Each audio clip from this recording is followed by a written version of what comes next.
High, আপনাদের সকলকে আমার YouTube channel Indian history and বেঙ্গলিতে স্বাগতম।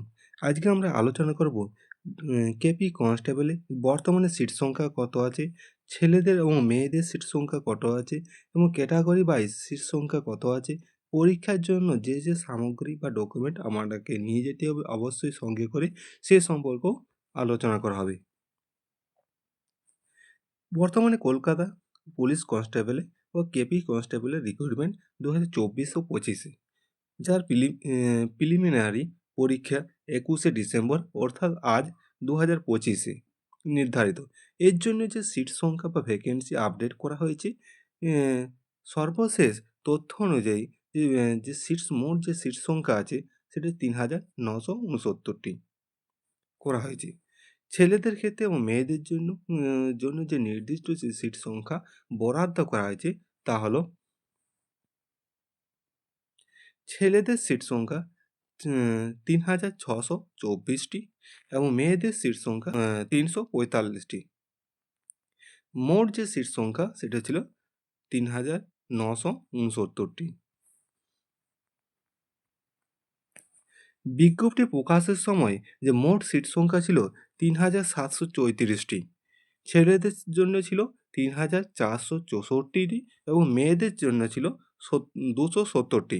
পরবর্তীকালে সংশোধনের নোটিশ অনুযায়ী এই সিট সংখ্যাটা কিছু পরিমাণে মেয়েদেরটা বাড়ানো হয়েছে এবং বিশেষ করে মেয়েদের সিটটা বেশি করে বাড়ানো হয়েছে এবং 270টা থেকে বাড়িয়ে প্রথমে 330টি করা হয়েছিল, কিন্তু পরবর্তীকালে এখন বর্তমানে 345টি করা হয়েছে।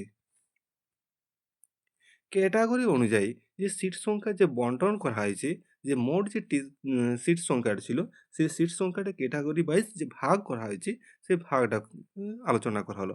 যেমন জেনারেল ক্ষেত্রে ছেলেদের ক্ষেত্রে 544টি সিট আছে এবং মেয়েদের ক্ষেত্রে সেখানে 47টি সিট আছে। মেয়েদের ক্ষেত্রে সিট সংখ্যা প্রচুর পরিমাণে কম আছে, নিম্নমানের সিট সংখ্যা। আর তফসিল জাতির ক্ষেত্রে ছেলেদের ক্ষেত্রে এই ক্ষেত্রে 325টি এবং মেয়েদের ক্ষেত্রে সেখানে 32টি সিট। তপশিলি উপজাতি ওটা এসটির ক্ষেত্রে ছেলেদের জন্য প্রায় 73টি সিট আছে এবং মেয়েদের ক্ষেত্রে সেখানে মাত্র 6টি সিট আছে। ওবিসি এর ক্ষেত্রে ছেলেদের ক্ষেত্রে 110টি এবং মেয়েদের ক্ষেত্রে সেখানে 9টি মাত্র সিট আছে। ওবিসি বি এর ক্ষেত্রে ছেলেদের ক্ষেত্রে 109টি সিট আছে, মেয়েদের ক্ষেত্রে সেখানে 11টি সিট আছে মাত্র। যেহেতু পরীক্ষা আজকেই 21শে ডিসেম্বর 2025 রবিবার, কলকাতা পুলিশ রিক্রুটমেন্টে প্রিলিমিনারি যে পরীক্ষার জন্য যে ডকুমেন্ট বা সামগ্রী আপনাকে অবশ্যই সঙ্গে করে নিয়ে যেতে হবে সে সম্পর্কে একটা ধারণা দেব বা আলোচনা করব। প্রথমে কি দরকার? অ্যাডমিট কার্ড দরকার। কলকাতা পুলিশ যে রিক্রুটমেন্ট বোর্ড থেকে যে ডাউনলোড করা হয়েছে যে অ্যাডমিট কার্ডটা, সে প্রিন্ট কপি একটা নিয়ে যাবেন। নিরাপদ রাখতে খাতিরে ডাউনলোড যে কপিটা, যে অ্যাডমিট কার্ডটা সেটা 2 কপি প্রিন্ট করে রাখাই ভালো। পরিচয়পত্র, যে আপনি সেই জন্য একটা কি ডকুমেন্টস বা পরিচয়পত্র একটা নিয়ে যাবেন, যেটা কি হোক সম্পূর্ণ আসল হবে, অরিজিনাল হবে। সেরকম আধার কার্ড হতে পারে, প্যান কার্ড হতে পারে, ভোটার কার্ড হতে পারে, ড্রাইভিং লাইসেন্স হতে পারে, পাসপোর্ট হতে পারে।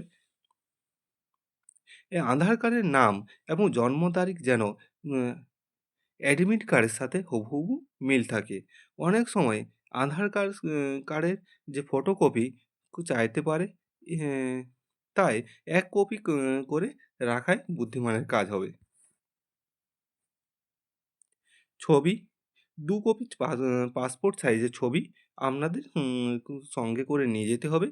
যেন যেটা ফর্ম ফিল আপের সময় যে ছবিটা দেয়া হয়েছিল, সেই ছবিটাই 2 কপি ছবি আপনার রঙিন ছবি সঙ্গে করে নিয়ে যাবে। স্টেশনারি কালো বল পেনের ব্যবহার করবে, যেহেতু ওএমআর সময় যেহেতু পুলিশ ক্ষেত্রে কালো পেনে ব্যবহার করতে বলা হয়, অতএব তিনি কালো পেন নিয়ে যাবে সঙ্গে করে। নিষিদ্ধ সামগ্রী কী কী আপনাকে পরীক্ষার হলে নিয়ে যেতে মানা করা হয় বা নিষিদ্ধ করা হয়। যেমন mobile phone, Bluetooth device, earphone, digital ঘড়ি বা smart watch, calculator, electronic gadget, handbag বা বড় কোনো ব্যাগ।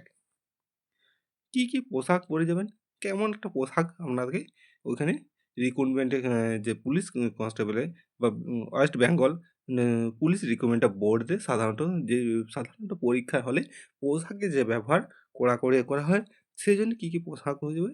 জুতোর ক্ষেত্রে কী হবে? স্পোর্টস শ্যু, যে বড় হিল তোলা জুতো কিন্তু পরে না যাওয়াই ভালো। সাধারণ চটি এবং স্যান্ডেল পরে যাওয়াই নিরাপদ। অতীতে অনেক কেন্দ্রে জুতো খুলে খালি পায়ে পরীক্ষা দিতে বাধ্য করা হয়েছে। পোশাকের ক্ষেত্রে খুব বেশি পকেটযুক্ত বা মেটাল বটমের লাগানো পোশাক এড়িয়ে সাধারণ একটা নরমাল পোশাক পরেই যাওয়াই ভালো, বুদ্ধিমানের কাজ। পরীক্ষার যে রিপোর্টিং টাইম অন্তত ১ ঘন্টা আগে কেন্দ্রে পৌঁছানোর চেষ্টা করবেন। আপনার পরীক্ষার জন্য অনেকই মঙ্গল কামনা করি ও শুভকামনা রইল।